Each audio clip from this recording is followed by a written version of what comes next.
podcast de l'article de Ahmed Nagy publié sur lodigi.ma. L'auteur a intitulé son article « Vert de rage, comme un haricot ». Il commence son article ainsi. Cela fait déjà quelques 5 minutes que je suis attablé à la terrasse du café et Rachid, le serveur le plus insolent que la terre ait jamais porté, n'a toujours pas daigné m'apporter ma dose de remontant quotidienne, une tasse de café. Je finis par le héler. « Qu'est-ce que je te sers ?» me demande-t-il avec un ton cassant. Tu me poses la question, comme si je n'étais pas ton client depuis plusieurs années. Aurais-je commis une erreur à ton égard sans m'en rendre compte ? Tu pourrais très bien ne pas avoir dans ta poche de quoi te payer une tasse de café et vouloir te contenter d'un verre d'eau du robinet. Les temps sont durs pour tout le monde. Ou presque. Tu es sérieux ? Et comment que je suis très sérieux. L'auteur poursuit ainsi. Rachid pose son plateau sur la table, mais reste debout. Il a déjà une tête de repris de justice, mais là, avec la grimace de colère qui déforme son visage, il fait vraiment peur. Tu es au courant, monsieur le journaleux, des prix des légumes sur le marché ? Ou serais-tu occupé à rédiger des articles sur la vie intime des artistes et autres scandales de mœurs ? Sais-tu l'enfer que vit ton compatriote pauvre, qui n'ose plus sortir faire ses courses ? Calme-toi, Rachid, l'inflation touche le monde entier. Elle a été de 6,6% l'année dernière, au Maroc. Tu crois que je ne me tiens pas au courant ? L'indice des prix des produits alimentaires a augmenté de 11%, monsieur. Tu sais combien coûte le kilo de tomates sur le marché ? 13 dirhams, monsieur. Les oignons, 10 dirhams le kilo. La patate, monsieur, cette pauvre patate, elle trône sur son cagot à 13 dirhams le kilo. Tu regardes, mais tu ne touches pas. Essoufflé par sa longue tirade, Rachid finit par s'asseoir. Mais ce n'était que pour mieux continuer. Et puis, il y a des légumes que l'on ne voit plus à l'étalage.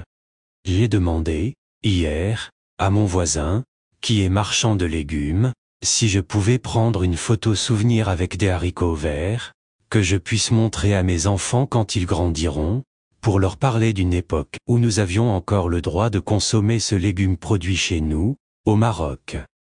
Tu sais comment a réagi mon voisin ?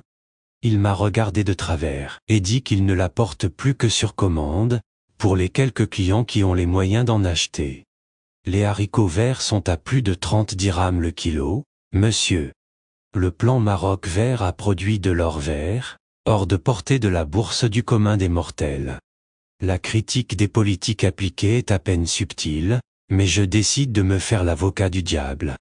Écoute, Rachid, tu sais très bien que lorsque les prix des hydrocarbures grimpent, tout le reste suit. Ce sont les intrants de la production agricole qui sont devenus plus chers. L'auteur ajoute ainsi. Rachid sort une cigarette, la tourne plusieurs fois entre ses doigts, avant de l'allumer. Tu me prends pour un imbécile ? Tu crois que je ne sais pas tout ça ? Mais dis-moi, comment se fait-il que le Maroc exporte de plus en plus de produits agricoles et que l'on retrouve ces produits sur les marchés étrangers au même prix qu'au Maroc, quelquefois même un peu moins ? J'ai un cousin qui vit en Espagne, il m'a envoyé par WhatsApp une vidéo sur les légumes marocains vendus là-bas. J'ai vu les étiquettes des prix. Je sais faire la conversion de l'euro en dirham. En fait, d'intrants, les engrais sont bien produits avec des dérivés des phosphates, extraits au Maroc même, n'est-ce pas ? Et les phosphates, c'est le produit phare du Maroc en matière d'exportation, qui a réalisé de bonnes performances l'année dernière. Est-ce que je me trompe ? De toutes ces bonnes recettes, il n'y a pas de miettes pour les citoyens écrasés par le renchérissement du coût de la vie. Il faut arrêter de prendre les Marocains pour des demeurés. Le Maroc a cessé d'exporter les légumes vers les autres pays d'Afrique, justement à cause de ce problème. Rachid me lance un regard perçant, glacial. Si ses yeux pouvaient tirer des balles, je serais mort à l'heure qu'il est. Alors là, c'est sûr que tu me prends pour un imbécile. Quelle est la part de l'Afrique dans nos exportations agricoles ? Quelque 1%, c'est cela ? Coincé, je cherche une échappatoire.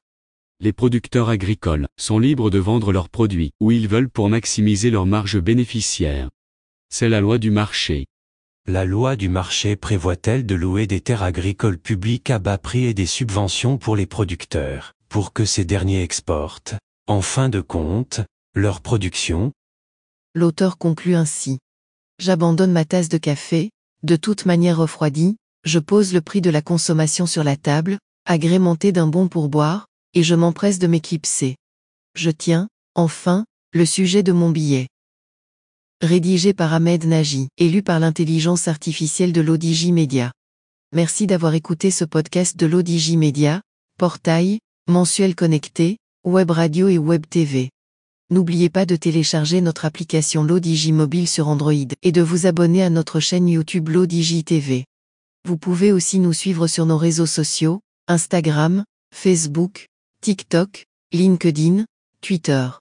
Au prochain podcast si vous le voulez bien.